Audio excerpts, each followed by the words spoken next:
श्री शिवाय नमस्तोभ्यम। हर हर महादेव। दोस्तों देखिएगा दोस्तों, कल यानी 22 मई गुरुवार को पड़ रही है ज्येष्ठ महीने की 10वीं तिथि। और गुरुवार का जो दिन होता है वह भगवान विष्णु जी का दिन होता है। और पूज्य गुरु जी ने कहा है कि अगर ज्येष्ठ महीने की 10वीं तिथि गुरुवार को पड़ जाए तो आपको हल्दी और दीपक का एक विशेष उपाय करना होता है। अगर आपके बच्चों का पढ़ाई लिखाई में मन नहीं लग रहा है या फिर आपके व्यापार में, नौकरी में किसी प्रकार की समस्या आ रही है, धन प्राप्ति के सारे रास्ते आपके बंद हो चुके हैं, धन प्राप्ति नहीं हो पा रहा है, हमारे कई कार्यों में रुकावटें भी आ रही हैं, अड़चने आ रही हैं, अपना कोई कार्य सफल नहीं हो पा रहा है, तो पूज्य गुरु जी ने कहा कि आपको इस गुरुवार के दिन शिवलिंग के सामने एक विशेष उपाय करना है। तो चलिए जानते हैं इस विशेष उपाय के बारे में। लेकिन उससे पहले अगर आप भोलेनाथ के सच्चे भक्त हैं तो इस वीडियो को लाइक ज़रूर कीजिएगा और चैनल को सब्सक्राइब ज़रूर कर लीजिएगा। हर हर महादेव कमेंट्स में लिखना बिल्कुल भी मत भूलिएगा।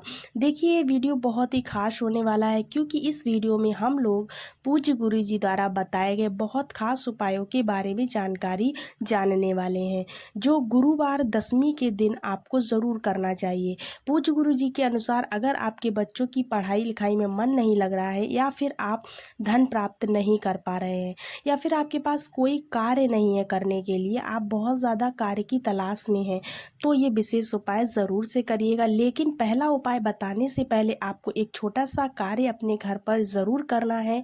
आपको इस गुरुवार में पूरे दिन में किसी भी समय एक रोटी लेनी है, उस रोटी में थोड़ा सा गाय का घी लगाना है और इसके ऊपर 2 टुकड़े गुड़ के रख लेने हैं। 2 टुकड़े या फिर 4 टुकड़े या फिर 1 टुकड़ा रख लेना है। रखने के बाद अब ये रोटी आपको किसी भी लाल रंग की जो गाय माता होती है ना, उनको, अगर लाल रंग की गाय माता नहीं मिल पाती है तो फिर आप किसी भी रंग की गाय माता को ये रोटी खिला सकते हो, लेकिन आपको खिलाना ज़रूर से है।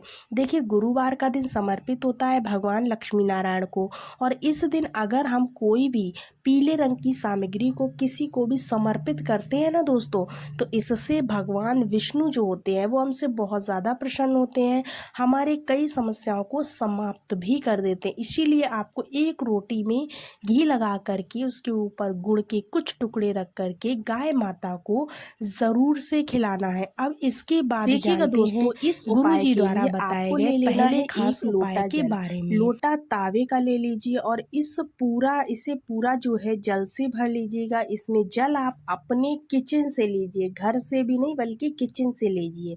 फिर इसी के साथ आपको लेना है 7 चने की दाल।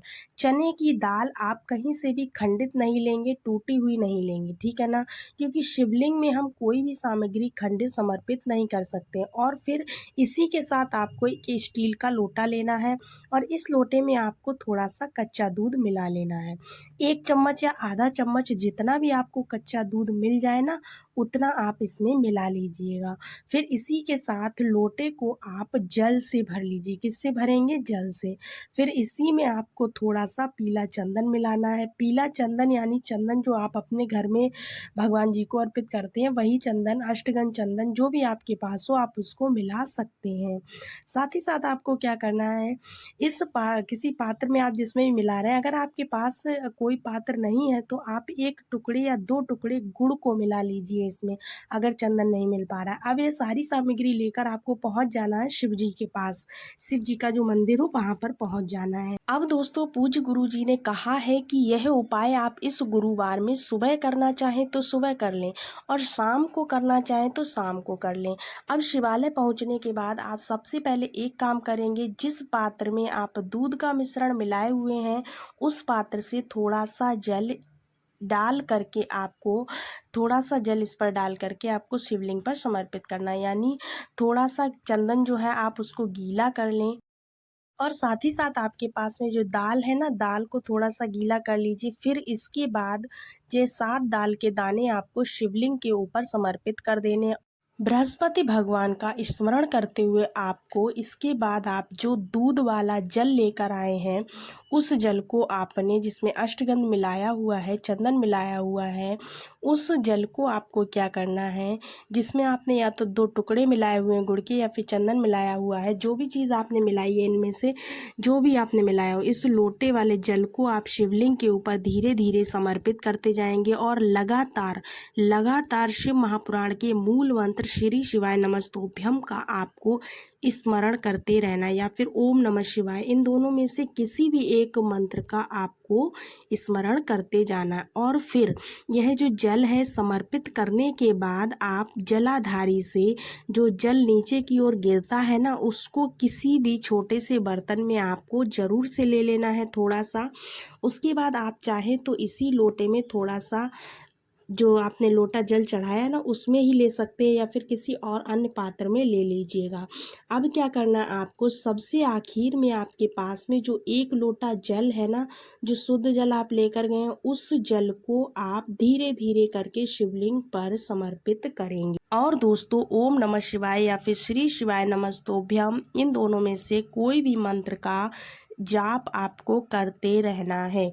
फिर पूज्य गुरु जी ने कहा था कि वही शिवलिंग के सामने बैठ करके आपको बृहस्पति महादेव से प्रार्थना कर लेना है कि आपके बच्चों का मन पढ़ाई लिखाई में नहीं लगता है, या फिर आपके जीवन में जो भी संकट है, जो भी आपकी समस्या रही है, या फिर आप अपने किसी भी कारण से सफल नहीं हो पा रहे हैं, तो ऐसे में आपको धन की प्राप्ति नहीं हो पा रही है, किसी भी प्रकार की समस्या है आपकी, तो उसे दूर करने के लिए आप बृहस्पति महादेव से प्रार्थना ज़रूर से करेंगे। और फिर यह जो जल लेकर आप पहुंच जाएंगे कहाँ पर, अपने घर पर जो जल लेकर आए हैं उस जल का आचमन करना है। आचमन करने के बाद अगर आपके बच्चों का मन पढ़ाई में नहीं लगता है तो ये थोड़ा सा जल उनको ज़रूर से पिला दीजिएगा। श्री शिवाय नमस्तुभ्यं बोलते हुए पिलाइए और उनके मस्तक पर भी ज़रूर से लगा दीजिएगा, उनके शरीर में छिड़काव कर दीजिएगा। अगर आपके घर में किसी प्रकार से अशांति का माहौल बना रहता है, लड़ाई झगड़े का माहौल बना रहता है, तो ऐसे में किसी भी प्रकार की नकारात्मक शक्ति या नकारात्मक ऊर्जा आपके घर में है, आपको ऐसा लगता है, तो आप इस जल का छिड़काव अपने पूरे घर में कर दीजिएगा। बस आपको ध्यान रखना है कि आप किसी अशुद्ध जगह में इस जल को ना डालें, मतलब किसी भी अशुद्ध जगह पर इस जल का छिड़काव नहीं करेंगे, यानी आप अपने बाथरूम में या फिर अन्य किसी स्थान पर ऐसे इस जल को नहीं छिड़केंगे।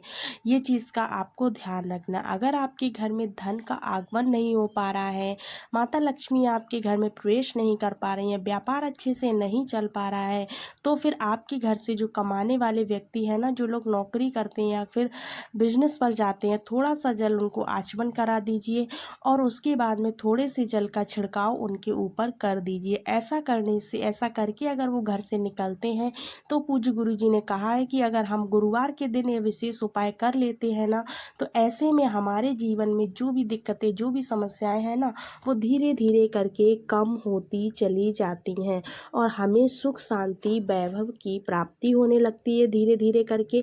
इससे हमारे जीवन की जो भी दिक्कतें हैं सारी की सारी समाप्त हो जाती हैं।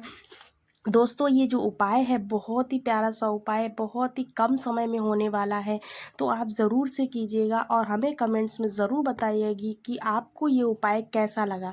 अगर आपको उपाय में कोई डाउट लगता है तो आप हमसे क्लियर कर सकते हैं, कमेंट्स कर सकते हैं, ईमेल आईडी पर ईमेल कर सकते हैं। जैसे भी आप हमसे जुड़ना चाहें, ईमेल पर जुड़ जाएँ या इंस्टाग्राम आईडी पर जुड़ जाएँ या फिर फेसबुक पेज पर भी जुड़ सकते हैं।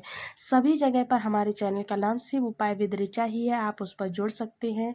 सभी लोगों को धन्यवाद, सभी को राधे राधे, श्री शिवाय नमस्तुभ्यं। वीडियो पसंद आए तो